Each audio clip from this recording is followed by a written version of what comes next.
Hey guys, and welcome to Anchor to Truth. Today we are diving into chapter 28 in the book of Jubilees. So let's get started. All right, guys, get started in verse 1 of 28.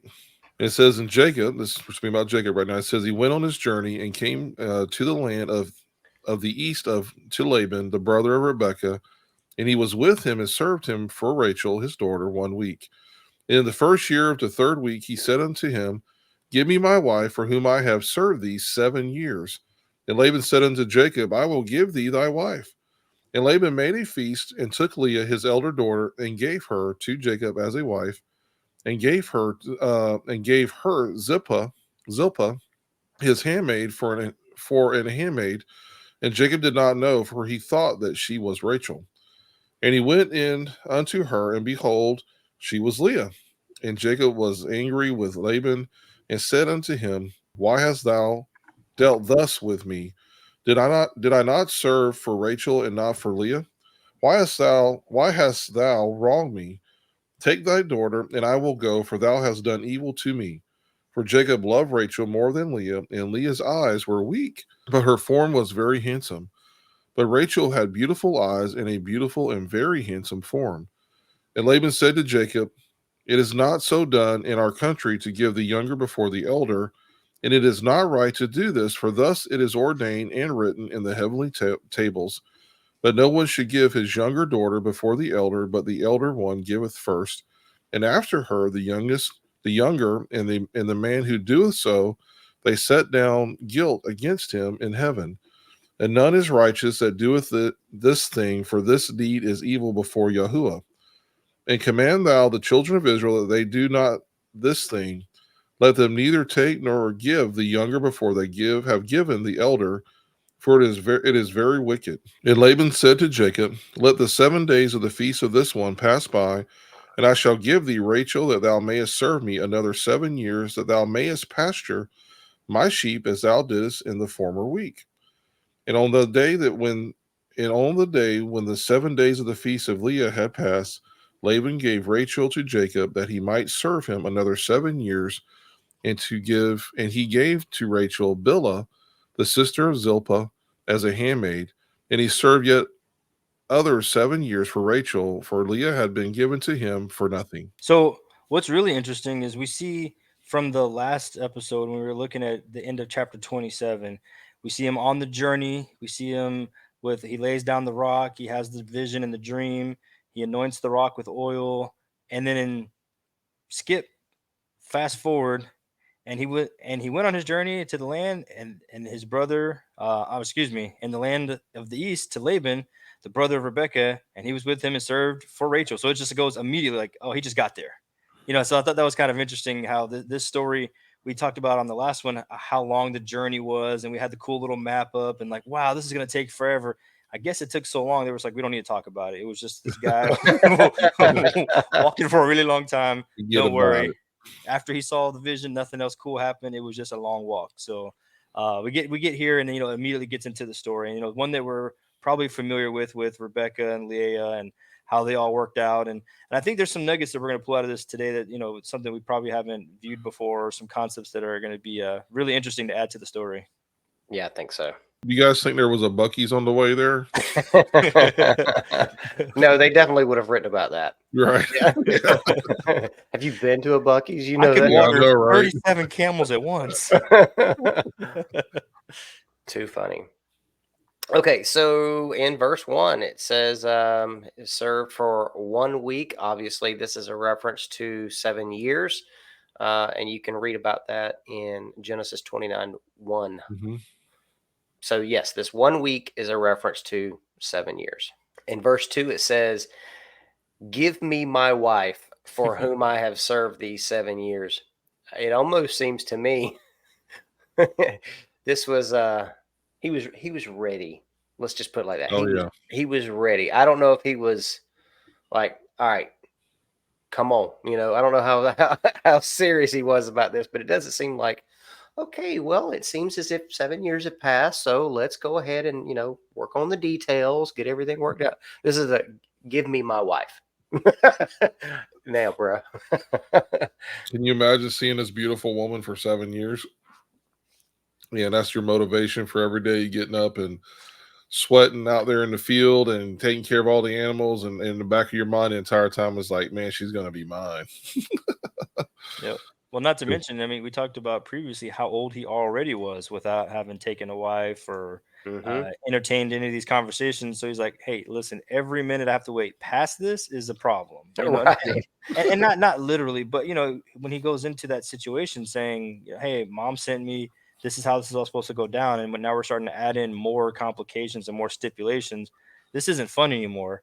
But I Right. do wonder at the beginning of verse 2, it says, and in the first year of the third week, which I'm guessing that means like the third year, that's when he went to Laban and says, give me my wife. And he says, I've served 7 years. So I kind of, maybe when you guys can pull that out for me, that I'm missing a detail or something, but it looks like about halfway through, he's like, okay, it's time to give me the wife. And I'm going to serve you 7 years. But if he's saying that halfway through, he doesn't serve 7 years, it seems. Well, it makes me wonder if that should have been translated of the first of the year, in the third week of the first of the year, Mm. of the head of the year is what that's what I, off the top of my head, that's what I would think this is actually saying. It says in the first year of the third week. So it wouldn't, there's the only reference I could think of is it being the head month of the year. Kyle, you got that stoic look going on, bro. What you thinking? I'm trying to make the math work in my head here. Like I've served he says, for whom I have served these 7 years. Okay. So he served for 7 years. Mm-hmm. And in the first year of the third week. So I guess that could be a goof up in the how that translation was put in there. And in the first year of the third week. Yeah, because there's no month given there. It's like, you know what I'm saying?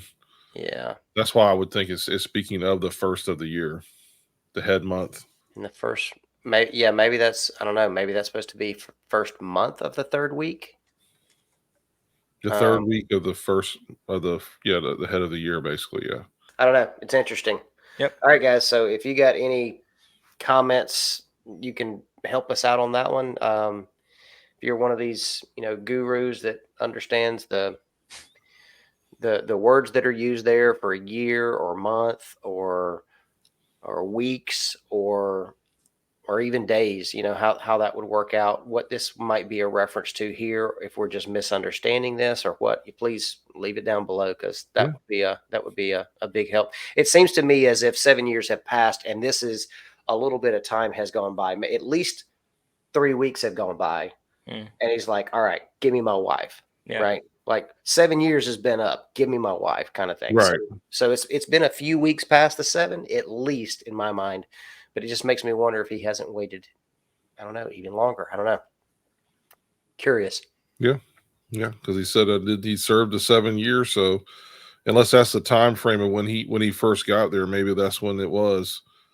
It was the head of the year. It was the third week into the first of the year. And then he's saying, hey, okay, this is exactly 7 years from the time I started serving you. So that's what I think it is. Me personally, I think it's just the way it's written. It's not very clear, but there's no month given here. It says the first of the year, which would have been the first month of the year, New Year. But yours says first of the year, because mine just says in the first year. no, I'm saying that's what I think it should have said. Is it's the first of the year, like the first month of the year. I got you. Well, yeah, we're both reading out the same translation. Okay. I'll add the detail from Genesis. It's 29:21. It says, then Jacob said to Laban, give me my wife. My time is completed and I want to make love to her. So I think it's saying that my time is completed, that it's done. It wasn't like a halfway through. If he's saying that the time was completed, then it definitely means it's done. All 7 years. So believe me, this guy ain't waiting another second now. If he's that enthralled with her, he's like, yeah, he's probably got the hash marks up on somewhere on a tree somewhere. So he's like tick tick tick, Right. And then verse 20 it says, so Jacob served 7 years to get Rachel, but they seemed like only a few days to him because of his love for her. So if we're going off the Genesis account to help us understand what's going on here, it looks like 7 years is 7 years. And yeah. And yeah, I mean, to back that up, over here in verse 1, it says, and served him for Rachel, his daughter, 1 week. So 1 week was done. He served for 1 week. And in the first year of the third week, he said unto him, give me my wife, for whom I have served these 7 years. Mhm. So yeah, 7 years is done, over and done with. Maybe just a little bit of time has gone by after that. Yep. And it could easily Okay. just be us reading, more into it than what's actually there. Of it's like it's the first year after the commitment of 7, so he's like, hey, now we're starting over the time. 7 years is over, so What's funny though is when you go down a little bit further, when we're going into him actually, he says, "I have served thee 7 years," and Laban said unto Jacob, "I will give thee thy wife." This is kind of like that play on words we had earlier with Jacob with his father, where Mhm. he never said I was Esau. He says, "I am your son." Right. So we're seeing this kind of played out with Jacob a little bit with Laban. Laban didn't say, "Okay, now you're getting Rachel." He says, "Oh, I will give thee thy wife." Hmm. But I ain't, he never said, "Oh yeah, Rachel's yours, bro." He just, so again, he's technically not lying. He says, "Oh, I will give thee thy wife. Just won't be the one you're thinking of." That's a great point, Joe. So it's almost like the same kind of it just I whether know, you want to call it trickery or not. Let's just right? use that so we know what we're talking about. We're both on the same page. We know what we're talking about here. So tactics. that same Yeah. there you go. That same tactic that Yes. was used Yes. for the blessing is being used here. And obviously it was there was going to be 12 tribes either way. Mm-hmm. And I guess it just makes me wonder if the father had different plans originally, and this is how he made the plan work, right? Like if Jacob and Esau were supposed to play a role, one more of a kingly role, one more of a priestly role, potentially, just throwing out options here, Mhm. right? Just Yeah. if that was a thing, then there would have been Leah would have been given to Esau, Hmm. and Jacob would have had Rachel, Yes. and the 12 tribes could have still come out of that. I don't know, just a neat little thought. But Well, what Esau had to go mess it up. Yeah. yeah, kind of what I was thinking as you were going through that was, when we look at this story, we always read that verse and it kind of sounds good unless you're the one involved, where, the father says, my ways are not your ways.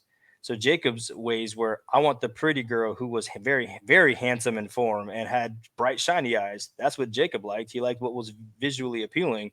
But, it seems like the father, even though it may not have been Laban's original plan or Rachel's plan or Jacob's plan, somehow or another, he's like, all this is going to go down in this form or fashion. It didn't look like, Jacob sinned and this was a result of him having a problem. It was, hey, you're going to get this wife and she's going to have a handmaid, hint, Mm-hmm. hint, and then you're going to get the other wife and she's going to have a handmaid, hint, Mm-hmm. hint.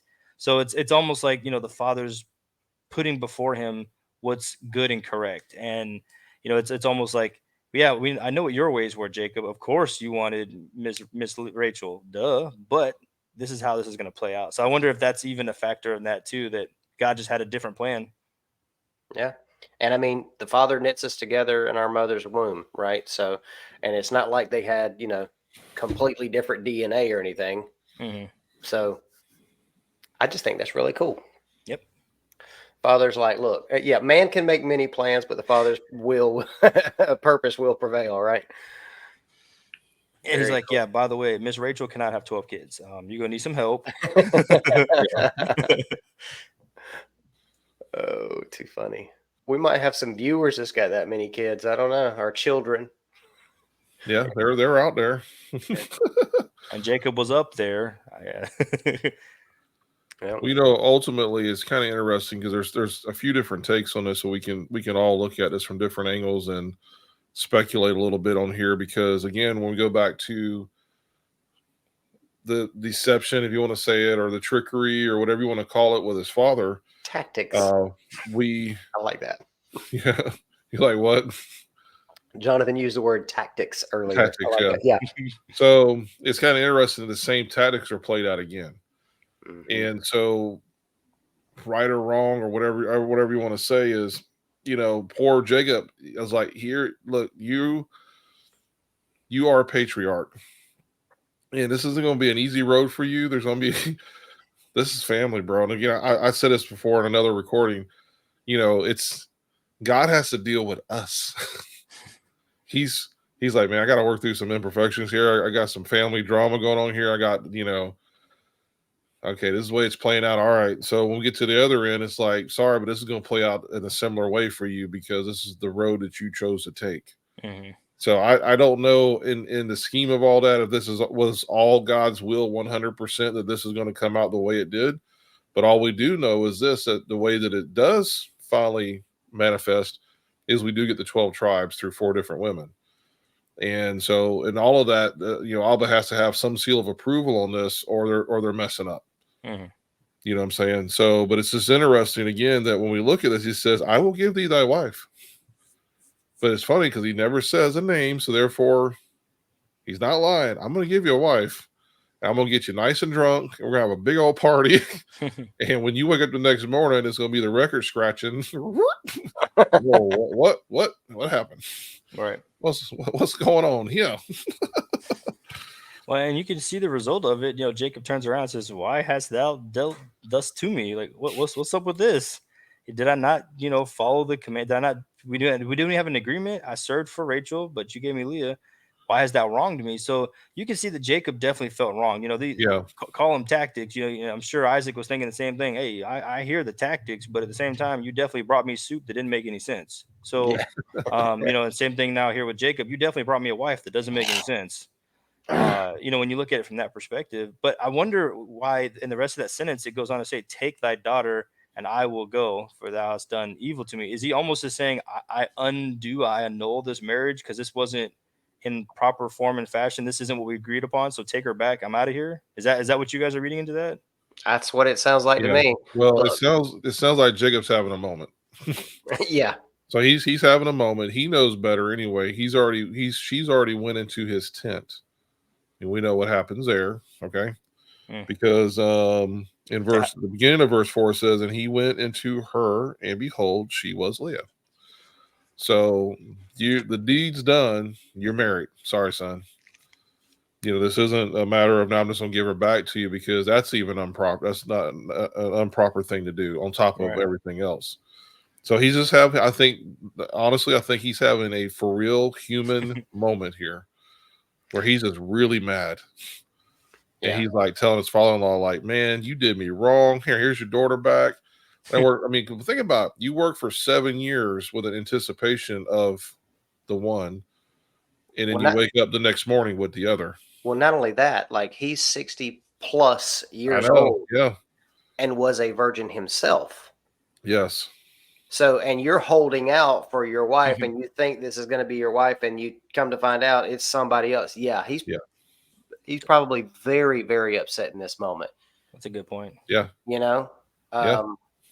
I mean, so that's a woo. Yeah. Yeah, that can sting a little, I'd say. I think it was just kind of interesting, because of that stance that he took. You almost like feel like you've been betrayed, but at a maximum level, you can't take back 60 years. You can't take back a moment. That's right.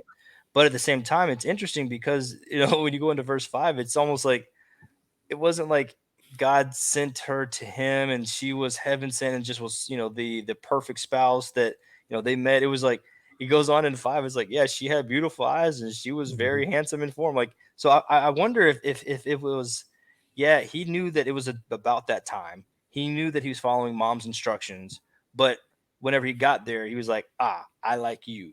My eyeballs agree with this situation, and so I wonder if that had anything to do with it, because it doesn't, like, in verse 5, it doesn't go into like a scenario where he's like, her heart and her countenance was such, she studied the scripture so much. I appreciate the way she took care of dear old dad. It was just like, oh no, she was the bee's knees. It just kind of makes you wonder a little bit of like if that was a part of why it played out that way. Of him doing all the right stuff and setting himself apart, and then, oh, I want the pretty one. It's like, what would you set yourself apart for? You're supposed to find, to go find a wife is a good thing, not to go find a pretty lady, even though all of our wives are pretty. Okay, so it says, for Leah's eyes were weak, but her form was very handsome. So, I mean, I don't know. I don't understand that. It just kind of seems like it still seems like they're saying that she's beautiful. It makes me wonder what these weak eyes are. But Rachel had beautiful eyes and a beautiful and very handsome Mhm. form. Well, okay, so is this possibly one of those things? Did they keep their heads covered? Was it simply just eyes being seen, and that's what he was gauging this off of? I've always considered that as a point. It didn't probably not full cover, but when you look at Maybe a somebody that, veil, yeah, that's one of the, especially when you're first introducing yourself, because I believe the one, it said she unveiled herself, when we were reading through Genesis. So clearly she was covered to some extent, even if it's just how we see it today in the modern desert countries. They, even the men are covering their whole head with a scarf, and to right? keep the sand and the wind off. So it didn't even have to be some kind of a religion kind of thing that we see today. It could have just been for a practical reason. Yeah, I Okay, just think a lot of this has to do with she just wasn't as attractive to Jacob as he was attracted to Rachel. That's all it was. It's like he's like, okay, you're the older sister. I mean, I don't think we're ever given an age either, are we? Of how old Rachel is? Like I can't remember if we are or not. So It's not she is really. an older sister, and we don't know by how much. I don't remember. And so I think a lot of it just has to do with the fact that when he looks at them, he's like, I'm attracted to her, not to her. That's Right. all. Gotcha. Yeah. And that's a It preference doesn't thing. even mean that she was, ugly or anything like that. It just means that that wasn't my first choice. That's all. He's into brunettes, not blondes. Right. Okay. All right. Well, moving us along a little bit here in verse 6, I thought this was interesting. It says, and it is not right to do this, for thus it is ordained and written in the heavenly tables that no one should give his younger daughter before the elder, but the elder one giveth first, and after her the younger. So is this a real thing? Is this Laban speaking a matter of fact, or is this Laban maybe saying, he'll listen to this if I say it's on the tables? Right. Is it right there? Are we looking at the reference to Enoch for the backing this up? Those just say it mentions the heavenly tables. So I don't know if it's gonna give you this specific detail. I think it's just more of talking about that there's stuff written up there that we Correct. could, yeah. Well, y'all want to pause for a second and look at Enoch real quick? Sure. Because that would be Yep. very important if that's actually in the book of Enoch. Sure. Okay, Joe. So now that we've checked out Enoch, what does it actually say there? Yeah, Enoch in the reference to that is actually just saying is giving you the testament of the tables, the books that are written on the tables in heaven. So it doesn't have specifically what he is saying here in the book of Enoch. So I mean, I'm not going to say Laban's lying because Jonathan, what do you think about that? Because Jacob pretty much didn't say anything, right? Yeah, and so obviously we could go either way when we're speculating. That's us putting our thoughts and feelings in inserting it into the story that's not there. But Right. we can base it on some of the interaction. Jacob doesn't turn around and go, "No, no, it's not, liar." Right. He just says, "Okay," and then we see the result is he married Leah and kept Leah, and they stayed married the whole time. So whether it be something written or not, Jacob didn't have any grounds to go against it. So that kind of lends me to believe that it possibly was written, and maybe that was just something cultural where, of course, it makes sense. The older is older and the younger is younger. There's an order of succession, just like if the father were to die, the next oldest kid takes over the firstborn. So it's kind of always just been built that way. So I don't have any problem with it per se, other than there might have been some shady dealings to get to this point. He should have been Yeah. upfront. By the way, your 7 years is not for Rachel. That's the part where we have an issue. But is it written? We'll Yeah. find out. So for anybody out there who's read an extensive amount of extra biblical text out there, if there is something written somewhere that we're not familiar with, please, share it in the comments with us so that we. So we can be smart too. Yeah, I'm actually I'm gonna tack onto this, and now that we've kind of talked this out a little bit, I actually think it probably is. So we've got what you guys have already said, right? The fact that he's claiming it's written on the heavenly tables, and Jacob's not going no, right? But there's one more aspect to this that we're forgetting about. There's no correction being made whatsoever in what's being written down, and this is an angel of the presence that's giving this to Moses to write down. Mhm. All right. So, Moses isn't saying it, and the angel of the presence isn't saying, but this isn't so, right? So we have no correction on that whatsoever. So I'm kind of thinking that it probably is just from that aspect. So in the courthouse, you'd see sustained. I would, yeah, absolutely. Yep. Yeah, I agree with you on that one, Kyle. There's no correction here of them saying, yeah, Laban lied his pants off to Jacob. Right. Well, and then let's go down to 7. And command thou the children of Israel that they do not this thing. Let them neither take nor give the younger before is given to the elder. So now you're getting like some details. You're like, well, where are these details coming from? If either that or Laban is an expert orator of random made up tables in heaven. He laid it out pretty clean. Well, check this out. Verse 7 is the angel of the presence talking to Moses. Because there was no children of Israel. There was no Israel at this point. You got to keep it real. When Laban and Jacob are having their conversation, there is no Israel. Right. Right? So, you're killing me, Joe. So this is the angel of the presence saying to Moses, and command thou, Moses, the children of Israel, that they do not this thing. Let them neither take nor give the younger before they have given the elder, for it is very wicked. So keep the practice. Yep. Keep doing this. Yep. That's the way it should be. How cool is that? We found an answer. Yay. Just had to keep reading, right? Yep. But I think it's crazy because in like right before 7, that little bit in 6, it says, and none is righteous that doeth this thing, for this deed is evil before Yahuwah. That, that changes that dynamic. It's not like, well, it's preferred. It'd be real nice if you don't leave the older sister out to dry, give her a shot too. It's like, no. It's actually evil. You're doing the wrong thing. But then do we look at Jacob here as the person who was doing wrong, or do we look at all the other circumstances that are set up before this? Like, why is she still not married? Why is Laban doing the trickery? Why is all the whys before we get here? It's not like Jacob went in with the intent of doing evil, not from my perspective, not from the way it's written here, but that adds a little bit to the story, a little bit of why Laban's being kind of weird. I'm going to give you a wife. Sure. You over here trying to do the wrong thing. You should know better. Why are you going after the younger without the older? And then you kind of see that play out a little bit with Jacob and Esau, how he kind of does a little bit of subversion, a little bit of tactics. It just kind of leaves you a little bit more gray area. Was Jacob always doing 100% the right thing? Was he always the sweet, innocent, lovely little boy, or was he kind of taking his shots here and there, and we just kind of get to pick up the details along the way? Just makes you wonder. Maybe Laban was just kind of hoping that she would have gotten married in that 7-year period, and it wouldn't have been an issue. I don't know. That's another good point. So here's another point too. I just went and looked up into right there. If you go back to verse 8, or I'm sorry, it's probably going to be verse 9.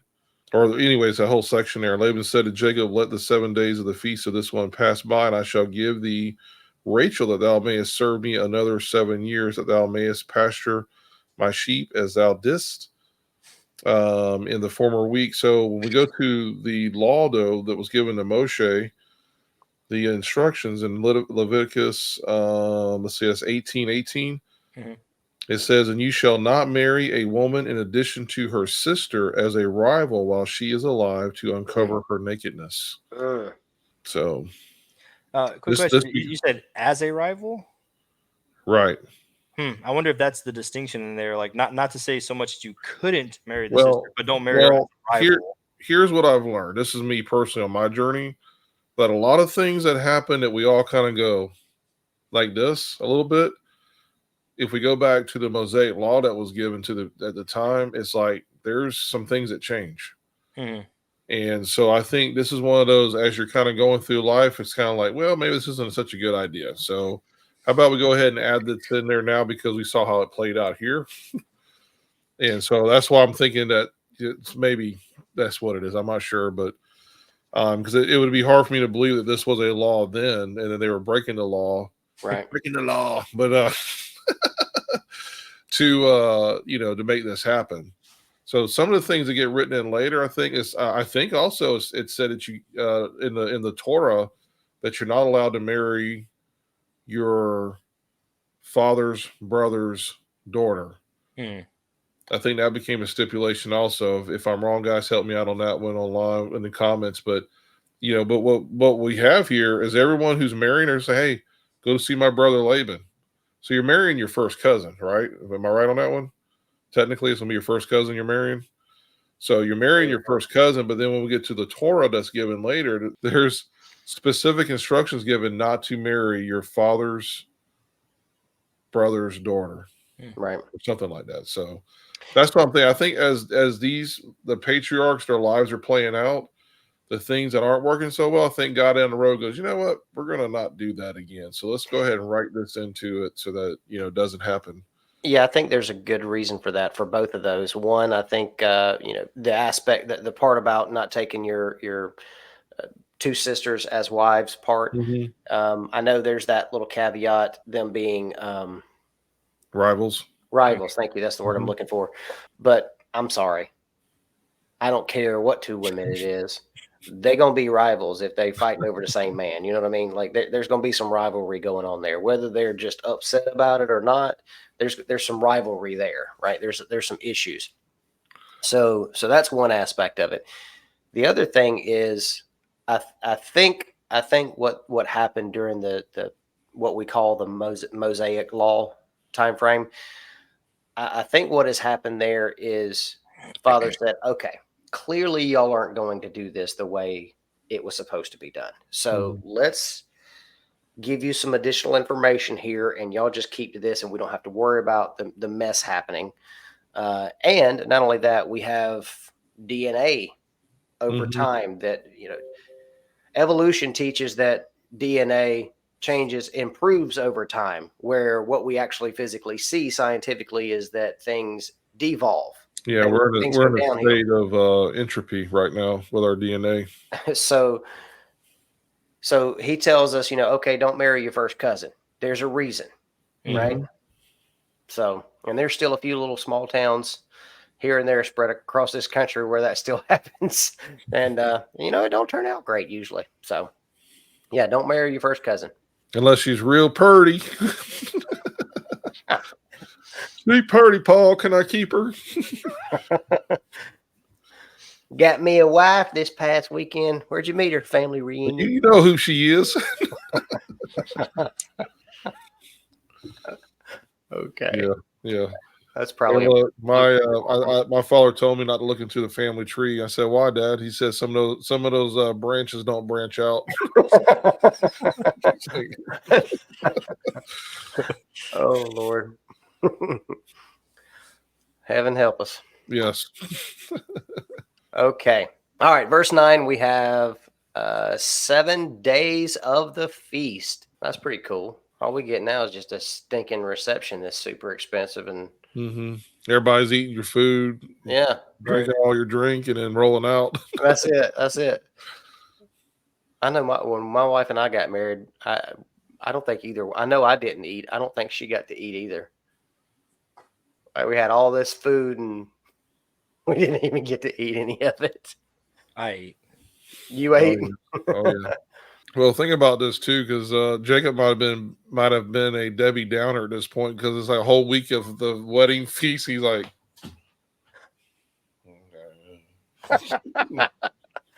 "Oh, we got to dance again. We're doing the father-daughter dance again. Okay, cool. All right, let's get this over with. I got another 7 years to work on. Jonathan's like, no, not having any of it. So is there an option? Got the disco ball going. He's just in the corner like, I ain't feeling it, bro. I ain't feeling it.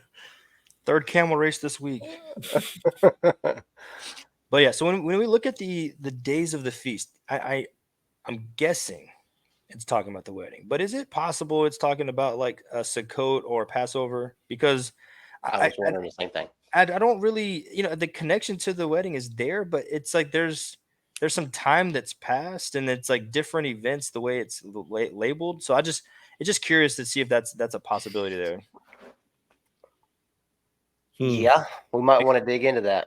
Because like let's say in verse 8 it says, "And Laban said to Jacob, let the 7 days of the feast So that's a very specified period of time. It wasn't like when the wedding's over, when the reunion's over. It's the days of the feast. And then in 9, it goes on to say again the 7 days of the feast. So it's almost like maybe it's just using that as a time frame of when. Okay, now we're moving on to Rachel. We've dealt with Leah. With that, not dealt with, but you know what I mean. Like Right. they already had their whole situation. They were already married. It says that they consummated, and Jacob was upset, and then now we're way down here in 8 and 9. It's like, okay, well, so to me, it's very possible this is mentioning one of the Yeah. feast days and giving us a I'm time gonna frame. go a little bit different direction. I'm gonna say back culturally, back then they would have a whole feast, a whole week of celebration Mhm.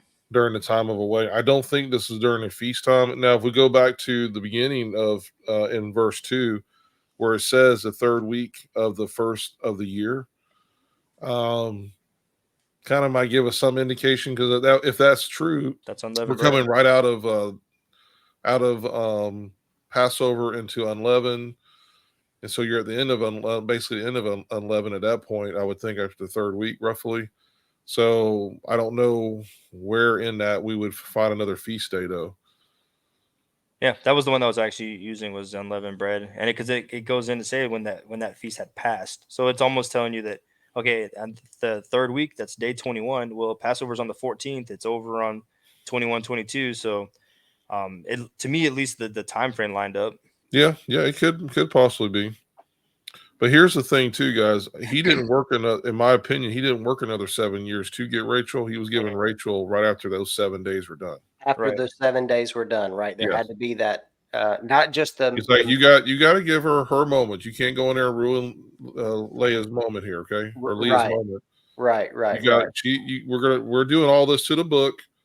The older's given first, and she's going to have her week to celebrate, and then you can have Rachel, but then you're going to have to work another 7 years to pay that off. Mhm. I also kind of wonder too if for some reason this does end up falling along the lines of some kind of feast, not just a marriage feast, but a feast. One of the feast or festivals of the Lord. It kind of makes me wonder: is this a prophetic thing referencing the return of Yeshua and the wedding supper of the Lamb? Very possible. Interesting. Plausible. Don't we also get a story like that from Paul whenever he was on one of his journeys and he says, "Let me wait here a little while longer to complete the feast"? So it's almost like they're trying to make that's why I was wondering here. It's like, hey, let's keep the Passover reverent. Let's not do any weddings. Let's not do any big business and Right. tying the knots and jumping the brooms. We don't need to be doing that on Passover. This is time for us to focus on Passover and Right. unleavened bread. So when it's over, then we can go back and handle normal people affairs. And we get that example a little bit too from the end times message. It says people will be that like the times of Noah, they'll be eating and drinking and marrying. And it's like, no, you should be doing something else.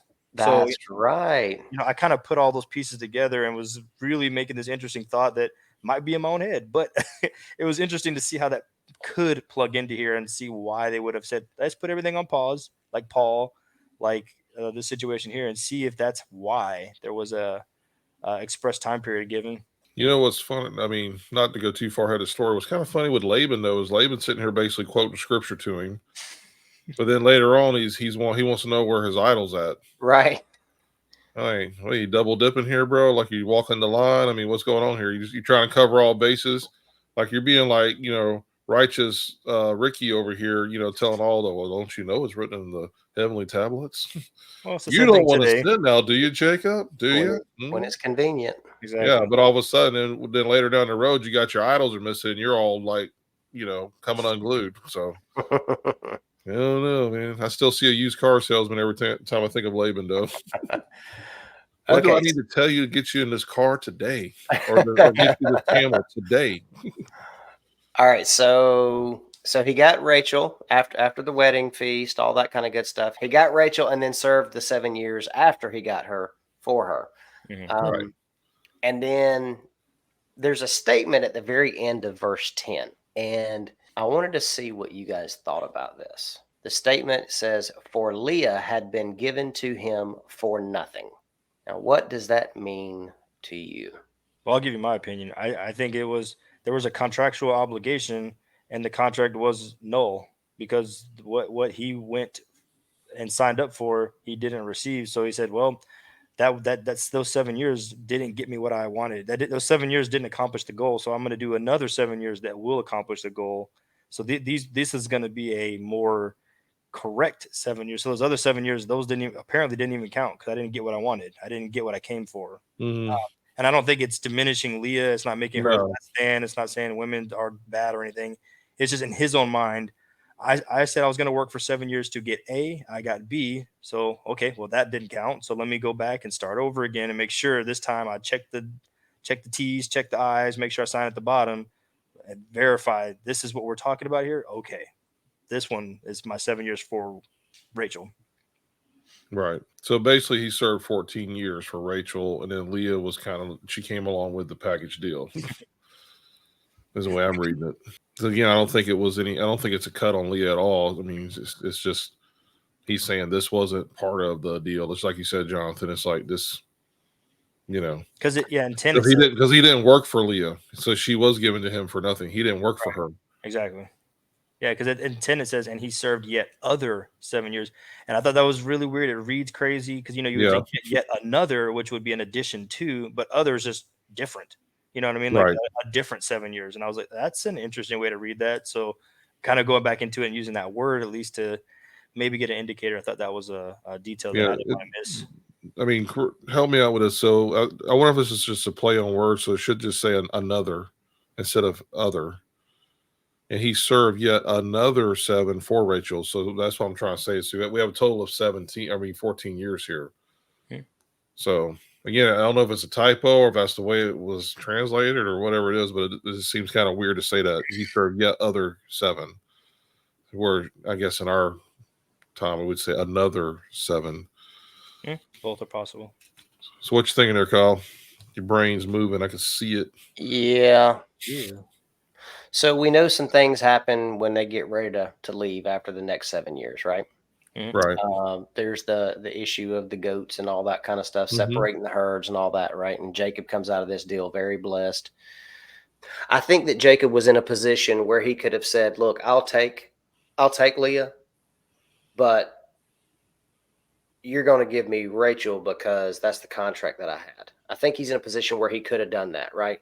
Like, you can give her to me for nothing, but my contract was for Rachel, so you're going to give her to me.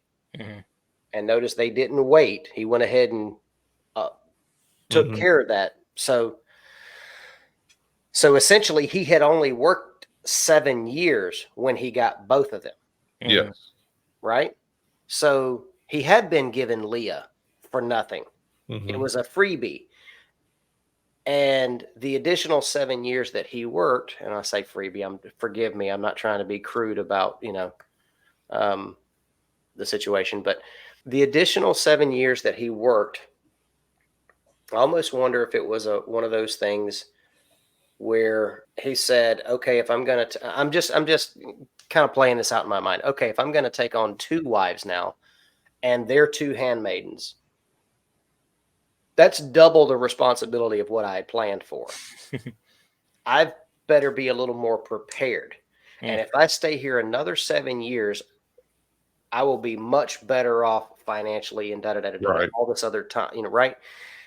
And he knows the blessing and all this stuff that's coming. And so if it is according to the heavenly tables, that is the situation. He's like, all right, I'm not going to argue the point. Father knows best. I'm going to stick to, I'll stay here. I'll stay here another 7 years. Sure. Because he's getting his ducks in a row, getting ready so that at the end of that 7 years, he's prepared to take that whole group with him. Right. So, I mean, that makes sense. I mean, he's very smart. He's sticking to the Father's word. What was on the tables. So I don't think he was actually, okay, it does say he served yet other 7 years for Rachel, but was it contractual or was it just, yes, I'll stay here another 7 years and it's a handshake, but he's already been given her. You know what I mean? I think what you see here is we're kind of building who Jacob is, and I think that we saw that with his journey, we saw that with his vision, and now we're kind of seeing it in, hey, he was just made aware of some information that he didn't have prior. You got to pick up the older daughter. he didn't know that, apparently, right? Or I don't think he would have went and said, "Oh, I'm just going to go straight for the younger daughter." I think Jacob trying to be and actively pursuing righteousness would have been like, oh, "Okay, yeah, definitely, hey, it's Leah, and then I'll hey, Rachel, don't worry, I'm coming for you." You know what I mean? Like, I know how this plays out, but he's given this information. He's like, "Okay, noted. So yes, I understand. Even though you tricked me, this is not my wife, and I'm not gonna cause any more stink about it. But because there was some trickery involved, I am gonna go ahead and meet the obligation, the original contract. I'm gonna do 7 years for Rachel. That's what we talked about. But I'm not gonna wait because this was what I was supposed to receive. So Mhm. I'm gonna go ahead and marry both of these women because and you got to look at, there has to be some kind of spirit led there where he, like you said, he could have left, he could have quit, he could have just said, "Oh, I'm just gonna take Leah and I'm out of here." Rachel, I'm Right. sorry, it was cool while it lasted. Go be pretty for somebody else. But instead, he's like, you know what? I'm gonna stay here and I'm gonna walk this out and I'm gonna stay on the path of righteousness. I'm gonna try to follow the best I can. And what I think that plays out in is the rest of Jacob's life. He's willing to wait on the Lord. He's willing to set himself up for success. They're like, "Hey, come down to Egypt." No, no, no, no, no. I'm not going to move until God tells me to move.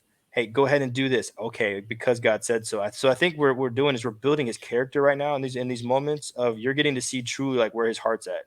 Mr. Virgin Boy finally meets the love of his life, has to go through extreme circumstances to get her. 7 years plus 7 years, and I think that's part of the father's reward for him too. Of like, you could have made a stink, but you didn't. You know what? I'm gonna go ahead and move and let Laban just go ahead and let you have her. And when I say have, to be married to her and stay in a successful relationship, and even give you some blessings on top of, you get to have the handmaids. So that's, you've just increased your family from 1 to 5. People that are under your care. So I just see it as a huge opportunity for Jacob to have messed up, and we don't see any mess ups there. Even though the situation wasn't fun and it probably wasn't in his best interest, it was exactly what he needed, and it worked out exactly the way it was supposed to. Just it didn't work out the way he thought it was, Right. Didn't work and out the and way he and he didn't have to sin. He didn't have to take the younger daughter and break any rules. right. He chose righteousness, and Yeah. that's why everything worked out for him. That's awesome. Yeah, hey guys, just one more point to make also, since we're dealing with two sisters here. There's a really good chance, according to the Naphtali, the Testament of Naphtali, that Bilhah and Zilpah were also sisters as well. Possibly they were twins. Mm. So not only, and they may have actually been, and I don't know where I've heard this, read this, or whatever it is. They actually may have been the sisters of Leah and Rachel. So this is like getting even a little bit crazier because we got a whole family involvement here.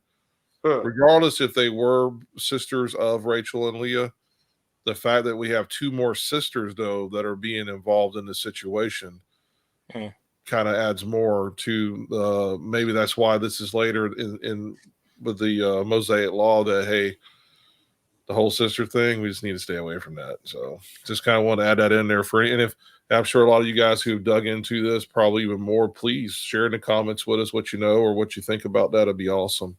Absolutely. Now, do you have something, Joe, to specifically that points you in that direction of saying that they were potentially or likely sisters to Rachel and Leah? Because I don't remember where I've heard that before. It may have been during Torah studies that we've had in the past that someone brought that up. But the fact that the two handmaidens were sisters is probably a definite go. Yeah. well, I can definitely get behind them two being sisters. But with them being handmaids, it just doesn't Right. fit. It Right. doesn't I know. fit to Yeah. me that I agree with that. they're related to Rachel I and mean, Leah. unless Laban's just trying to clear the house out, I don't know. It's like, all y'all are going. I mean, it is interesting, and I think that there's a small point there to be made where, Rachel and Leah are sisters. They're family. They grew up together. If these two are sisters, Bilhah and Zilpah, then they're family. They're close knit. So there is a almost in a weird way, it's Laban keeping the unit together. Hey, I don't want to take one sister and then leave the other sister behind, and then now this sister's not the hand. You know what I mean? It's like, hey, you know what? You guys are all, you've been together. I mean, however long it is, long enough to be married, and not be weirdly Mhm. married to an older man. So it didn't give us any indication like that. So these ladies weren't super duper crazy young. And so I do wonder if it's just because they're all just kind of related, it was a little bit of a good thing. Now I'm not saying it's a good thing overall, but I wonder if that's just kind of how that played out, was the irony behind it all. They kept the units together. Well, if they were handmaids of Rachel and Leah, then they were there to kind of help tend to their needs, right? So if Rachel and Leah leaves, then are they just going to continue being handmaids, or that what? So there's something really cool here that I see in this, regardless of their relation to Rachel and Leah or not. Either way, Bilhah and Zilpah is handmaidens. They're servants. The Father has given them a different place at the table. Amen. They're servants, and now they are married.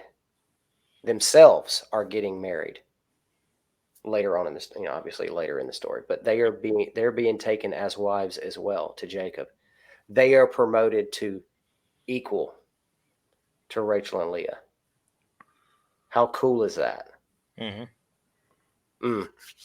Didn't Hagar get the similar treatment? And that was just one generation up. Yep. That's really cool. Hey guys, so I was doing a little digging here while you guys are going back and forth. And so it seems to be more in lines of a tradition thing. So maybe more of a rabbinic thing. But in Chagbad.org, I don't know how you say it, Chabad, or how we say it, Chabad.org, it says, our tradition tells us that Laban also had at least 2 wives. Most traditions assert that Laban's second inferior wife was a concubine, while others possess that she was actually his maidservant. Leah and Rachel were sisters born of Laban's primary wife, and Bilhah and Zilpah were daughters of his second wife, making Bilhah and Zilpah the half-sisters of Rachel and Leah. Before they married, Laban gifted Bilhah and Zilpah to Leah and Rachel as handmaidens. So anyway, something kind of interesting. I do like every once in a while checking in on what some of those sources have to say, but if they're not sourcing what they're saying from Scripture, it still makes me kind of go, I don't know. So it's I mean, that would make sense if that's the case, right? Yeah. It definitely would make sense. That's why I wanted to look it up and say, so this is mostly from tradition that they're saying this, but we do know from the Testament of Naphtali that both those girls were sisters at least. So we'll go with that. We'll stick with that. And with that, we will see you next time, because we got a lot to unpack in part 2 of chapter 28 in the book of Jubilees. God bless. Shalom.